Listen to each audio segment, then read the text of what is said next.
Lunedì 16 giugno. Santi Quirico e Giulitta martiri. È il 167° giorno dall'inizio dell'anno, ne mancano 198 al termine. Il sole sorge alle 5:20 e tramonta alle 21:04.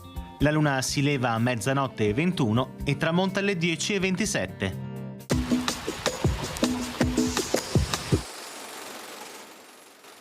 Nel Golfo di Montesanto, 34 navi turche assalgono l'armata a vela veneziana, cogliendola di sorpresa e con il vento a sfavore. Dopo 5 ore di sanguinosa battaglia, il capitano straordinario Lodovico Flangini rompe l'accerchiamento e infligge gravi perdite alle navi turche che cercano riparo nel porto di Lemno. Mortalmente ferito da un colpo di moschetto al collo, il Flangini si fa condurre sul ponte di comando della sua nave, il Leone Trionfante, per incitare i veneziani all'inseguimento e per morire, come egli diceva, in combattimento.